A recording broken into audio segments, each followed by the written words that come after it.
Easy bike এবং battery চালিত autorickshaw নিয়ে কথা বলতে চাই। এই যে প্রতিদিনই আমরা দেখতে পাচ্ছি যানজট, তারপর দুর্ঘটনা। ইজি বাইক এবং ব্যাটারি চালিত অটোরিকশাকে কিন্তু নিষিদ্ধ, হাইকোর্ট থেকে নিষিদ্ধ করা হলেও কার্যকর হচ্ছে না এবং 1 মাসের সময় দেওয়া হয়েছে, কিন্তু তারা কিন্তু এখনও যেভাবে নৈরাজ্য চলছে, মানে এইটি থেকে মুক্তি পাওয়ার উপায়টা কি আসলে আমাদের? আমি কিছু দেখি না। এটি তো ধরেন আমাদের ট্রাফিক আইন আছে, তারপরে এগুলার তোমার বিআরটি আছে, পৌরসভা আছে, সিটি কর্পোরেশন আছে, এগুলো নিয়ন্ত্রণ করার কথা তাদের। কিন্তু তাদেরকে বৃদ্ধাঙ্গুলি দেখিয়ে এই সমস্ত ভয়াবহ যানবাহনগুলো শহর গ্রাম ছেড়ে রাজধানীর প্রায় প্রত্যেকটি রাস্তা দখল করেছে।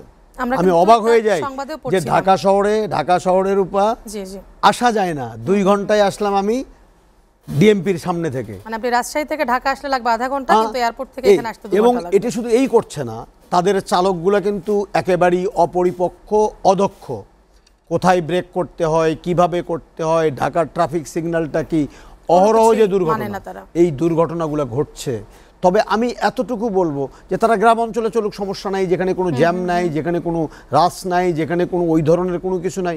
কিন্তু রাজধানী পর্যন্ত ছুটে এসে এবং দাপট দেখানো এবং মানুষের সাধারণ গতি পথকে ব্যাহত করা এবং প্রতিনিয়ত দুর্ঘটনা, ছিনতাই, এগুলা কার্যক্রমে সহযোগিতা করা শিকার হচ্ছে, সেটা বোধহয় খুব দ্রুত সময়ের মধ্যে এ ব্যাপারে একটি রাষ্ট্রীয় সিদ্ধান্ত বা আইন শৃঙ্খলা বাহিনী, ট্রাফিক আইন বা আমাদের সিটি কর্পোরেশন আইন বা পৌরসভা আইনে কি বলা আছে, সেই আইনের যথাযথ প্রয়োগটা নিশ্চিত হওয়া খুবই জরুরি।